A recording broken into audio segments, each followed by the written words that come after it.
In a forest, a man and a woman were brutally buried alive. But by a stroke of luck, the man dug himself out of the deadly mud pit and then rescued his woman. Cruel fate failed to claim their lives, but it also marked the beginning of the man's path of revenge. So who pushed them into that life-threatening situation? How will the man's journey of vengeance conclude? The story begins a week earlier at the prison of Steiner, a place regarded as a refuge for the defeated after the Indochina War. It's a gathering point for all sorts of people, from outcasts to those seeking to exploit the opportunity and turn this place into a lucrative source of profit for the likes of Steiner. In his idle days, Steiner comes up with a creative way to make money. He turns the prisoners into fighters, forcing them to battle in an arena to organize betting. Today in the arena, Martin, a small man, faces a much larger and more physically imposing fighter. This fighter has defeated many opponents. He scorns Martin and immediately lunges at him with the intention of ending the fight quickly. However, he misjudges his opponent. Despite being smaller, Martin quickly unleashes powerful blows, knocking out his opponent's teeth. Though he tries to stand, the opponent cannot resist the speed and accuracy of Martin's attacks. In just a few minutes, Martin defeats him to the cheers of the crowd. The defeated fighter meets a tragic end, being executed by his master with a few knife strokes right after the match. This impressive performance earns Martin high praise from Steiner and his gang, quickly placing him among their strongest fighters. After returning to his cell, Martin unexpectedly receives a visit from a young woman. She introduces herself as Isabel and says she wants to help him, but Martin doesn't pay much attention, not even heeding her words. He's not surprised to see her, as he often sees Isabel bringing flowers to Steiner twice a week. However, Steiner always coldly throws the flowers in the trash. When Martin curiously asks why Isabel does this, she evades the question and doesn't answer. Even so, every time Martin returns from the arena, Isabel still regularly visits him. Despite Martin's coldness, she never gives up. Meanwhile, in Steiner's office, a British agent comes to see him to request the transfer of the prison to the local police, and to hand over Martin for extradition to the UK to face trial. However, Steiner insists that there is no one named Martin here. After a period of unsuccessful negotiation, the agent leaves. This encounter makes Steiner realize that keeping Martin could cause trouble and affect his position. To avoid problems, he suddenly summons Martin and announces that he will be released. At first, Martin doesn't believe his ears, but when Steiner hands him the release order and the guards unlock his handcuffs, he realizes it's true. Before leaving the prison, Gene, Steiner's right-hand man, tells Martin that he is a talented person, and if he needs help, he can come back to find him anytime. You're probably wondering why someone like Steiner would so easily release Martin, right? To find out the answer, don't miss the next developments in the film. After leaving the prison, Martin goes to the tavern of his Uncle Valentine. He is a kind tavern owner and also the one who took care of Isabel. Carrying his long-held question, Martin asks Valentine why Isabel often brings flowers to Steiner, while he is a villain, and every time he throws her flowers into the trash without hesitation. Valentine sighs and reveals that Isabel is Steiner's daughter, but Steiner has never acknowledged her. Valentine was once in love and married Isabel's mother. He raised her from a young age as his own child. In the past, Steiner suspected Isabel's mother of being unfaithful, so after Isabel was born, he refused to recognize her. Even so, Isabel always hopes that one day Steiner will accept her, and bringing him flowers is her way of expressing her feelings. Knowing that Martin has nowhere to go, Uncle Valentine lets him stay to work as a security guard at the tavern. His job is to deal with drunk people who cause trouble or harass the girls working there. Thanks to this, Martin starts a new life with a stable job and peaceful days beside Isabel. As time passes, feelings between Martin and Isabel gradually develop. Together they share many memorable moments, and Martin tells Isabel about his past. Previously, he and his father and brother were fighters in Ireland. Then the three of them joined the island army and led a team to bomb and destroy the Royal British Police Station. The attack killed Martin's father and brother, leaving him the only survivor. From then on, he was wanted and had to wander, eventually falling into Steiner's hands. But their happiness doesn't last long before trouble comes. One day, a group of people come to the tavern, drink heavily and start making trouble. Seeing this, Martin cannot stand still. He steps forward to warn them and gives them a chance to leave, but they look down on him. When conflict becomes unavoidable, Martin immediately takes action, causing each of them to fall one by one. They don't know Martin and think he's easy to deal with, but whoever rushes at him is attacked by him, leaving them no time to react. It's raining, but nothing can stop a born fighter like him. Martin's blows are precise and powerful, but just at that moment, Uncle Valentine is forced to fire a warning shot to stop him.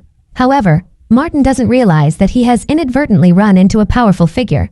A short time later, Jean leads his men to the tavern to talk to Martin. At this point, the confrontation officially begins. Jean, with an arrogant look, says that Martin has had bad luck running into Steiner's people. The man whose jaw he just broke is known as the most fearsome man in Indochina.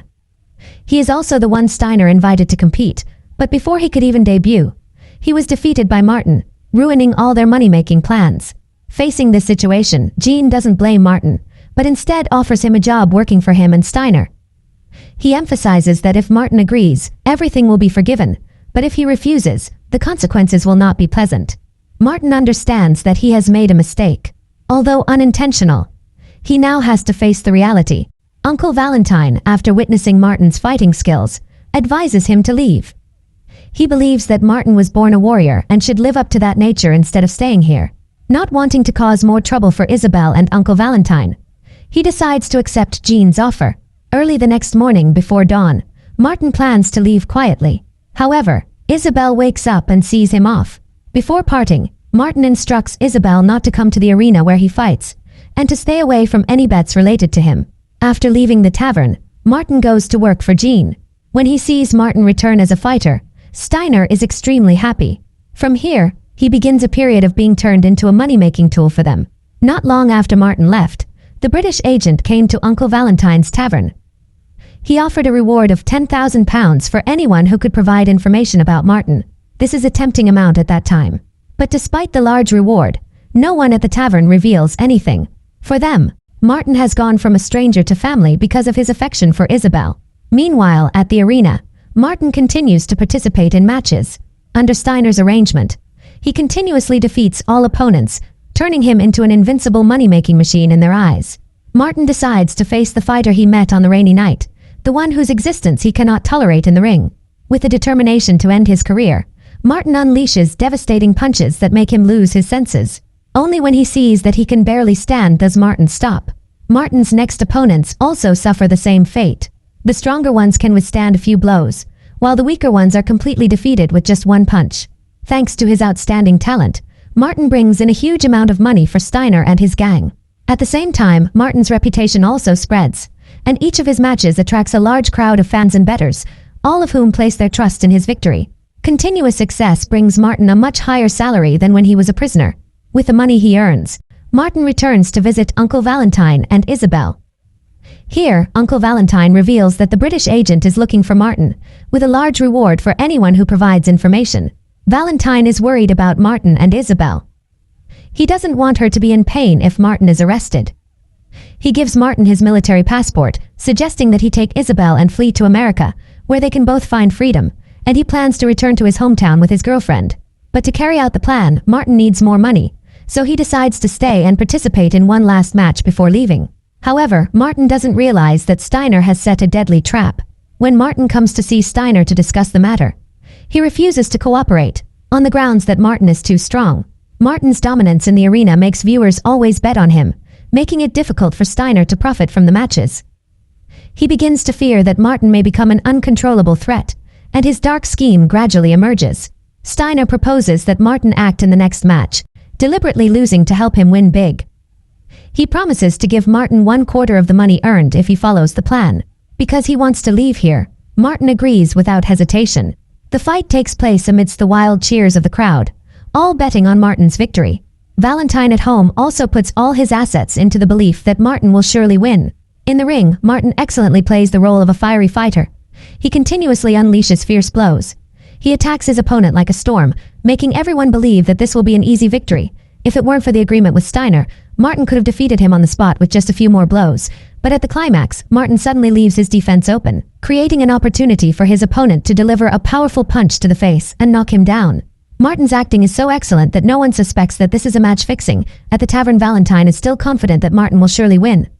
He has no idea that he has bet all his assets on a result that Martin deliberately arranged.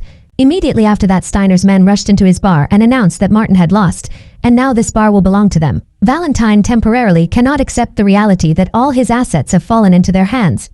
He takes out his gun, intending to resist them, but because he has never killed anyone, as soon as he pulls out his gun, it is snatched away by Jean. Not only that, they also kill Valentine and Isabel, Just at this moment Martin also arrives, but before he can do anything, he is shot down. Seeing that all three have died, they put them on a cart and pull them into the forest to dig a hole to bury them. However, Martin is not so easy to kill. His vitality is extremely strong, plus a bullet from a distance did not hit a vital spot, so he only temporarily fainted. They took them to bury. At the time it was raining heavily, but when they left, the rainwater helped Martin wake up. He used all his strength to climb out of the ground and dug up Isabel with him, seeing that she was not dead. He tried his best to use herbs in the forest to stop her wounds, until the rain stopped. He lit a fire to warm both of them. Then he gritted his teeth and endured the pain to use a knife to remove the bullet from his body. The next morning, when Martin knew that if they both stayed here, they would die sooner or later, while Isabel was very weak, so he took her to ask for help from the people nearby. Luckily Isabel and he were taken home to be taken care of by the people. In the following days he decided to send Isabel to another place to ensure her safety, and he will stay to wait for his wounds to heal. Then he will take revenge on those who caused him pain. Not long after, Martin officially returned. This time he did not bring any guns, only a sharp knife that had been carefully sharpened behind his back. The first place he went was the tavern of his late Uncle Valentine. Outside there were only 2 guards standing guard, because Martin was wearing a hat. They did not recognize him from a distance, but as soon as he took off his hat, they all fell before his knife. Inside the bar the henchmen were still drunk and partying. They did not expect Martin to have entered from when. The knife in his hand spun around continuously, making anyone who witnessed it shiver. With just one knife Martin almost wiped out everyone. In the midst of the chaos, a close Dan M. of Steiner panicked and broke through the wall to escape. He ran away to report to his master about the situation. He was so scared that his voice trembled. They were all surprised to know that Martin was still alive. But because they had not witnessed it with their own eyes, Steiner and his gang were not really afraid. They were confident in their well-equipped army, and thought that Martin was just a lone person not worth worrying about. Steiner took out a most modern machine gun. He coldly declared that if Martin appeared, then just one magazine was enough to wipe him out forever. While the two were laughing and joking, the subordinate and a few soldiers were ordered to run to the vault to take all the assets, because he was sure that Martin would come there first. But when the bodyguard just left, he had arranged an ambush and quickly shot down his soldiers with accurate shots. He was not only a martial arts fighter, but even his marksmanship was equal to that of real snipers. Seeing this, the subordinate panicked and begged for mercy, promising to share half of the money with him if he was spared. But at this time the playground was no longer his. Martin did not need to use words. Only the gun was the one who decided fate. After killing them all, Martin did not forget to destroy the vault with a few grenades, making the whole area a sea of fire. He continued his journey to where Steiner was hiding, knowing that Martin was not an easy opponent. Steiner had prepared all kinds of weapons. However, Martin was not foolish enough to rush in through the main gate. He sneaked through the mountains, then dug a hole in the fence and infiltrated inside without anyone knowing. After entering inside, he quickly dealt with the 2 guards silently. At this time, Steiner appeared through the curtains. Immediately, Martin did not miss the opportunity to give him a grenade as a gift. Unable to kill Steiner, Martin continued to rush deep into his camp. With each step he killed a soldier. Steiner's guards were really useless. They were just a bunch of henchmen not worth mentioning. At this time, Steiner ordered his soldiers to open fire with a huge machine gun, firing bullets like rain towards, thinking that with such a rain of bullets would make Martin flinch. But Steiner was wrong. Knowing that he could not avoid the bullet, Steiner lowered his gun and tried to play psychological tricks. But for Martin, he was not worthy to talk. He pulled out his sword and stabbed it into his heart, making Steiner die immediately without being able to finish his words. Before he could be happy, another person appeared, Corporal. Although he had a gun in his hand, Corporal wanted to try his hand at hand-to-hand combat with Martin. This decision would be the biggest mistake of his life. Not wanting to fight, Martin asked Corporal to step aside so that he could continue his work, but Corporal refused to give in and still rushed forward. The two rushed into combat in a dramatic hand-to-hand battle. At first, Corporal seemed to have the upper hand. He continuously attacked, making Martin struggle to cope. But in the end, he found an opportunity to counterattack. Not wanting to prolong it, Martin immediately grabbed the gun and pointed it straight at Corporal. He did not give his opponent a chance to react and fired continuously, ending the battle on the spot. After finishing everything in Steiner's room, he continued to leave. From a distance, he realized that Steiner's army and the local police, and most worrying was that Jean was still alive. He was setting traps to make him pay the price. Martin knew that if he rushed out at this time, he would only suffer losses. Instead of attacking directly, he decided to switch to guerrilla tactics. He hid in a hidden corner and killed Jean's soldiers like a ghost. With just one gun, he sent countless enemies to their ancestors. Jean could not sit still. He immediately brought out the machine gun and aimed it straight at Martin and fired bullets. Martin rushed into the rain of bullets without being hit by a single bullet. After dodging the bullets, he found a way to hide inside. But at that moment, his gun also ran out of bullets. Jean did not miss the opportunity and appeared with a pistol in his hand. Taking advantage of Jean's complacency, Martin quickly threw his gun at him, then rolled over and took another gun. Both simultaneously fired shots and hit each other. Because he was injured, Jean hurriedly rushed out and jumped on the car to escape. Martin still had no time to rest. He went inside the office and went to Steiner's desk. He saw the photo frame of Steiner taking pictures with Isabel's mother. In addition to the letter that Steiner sent to her before he was shot dead, Martin took the letter and placed it outside where Isabel was staying and then left, although he had completed many parts of his revenge mission. But Martin knew that his journey was not over. He still could not return to see Isabel because there were too many things that were not completed. After leaving, Martin continued to wander everywhere. He searched for Jean, who had committed countless crimes against the local people and was currently wanted everywhere. Finally, after a long time, he found him in a remote land, but Martin did not want to kill him immediately. He put down his weapon and decided to fight Jean hand to hand. However, Jean suddenly pulled out a knife, but no matter. He could not compare to Martin, with just a few quick and precise moves. He kicked the knife out of his hand, so the hand-to-hand battle officially began. At first, Jean seemed to have the upper hand when he attacked Martin with his feet, but not long after he began to counterattack. He continuously attacked Jean's two legs, making him paralyzed and unable to continue attacking. Then Martin attacked his face, making him no longer able to resist.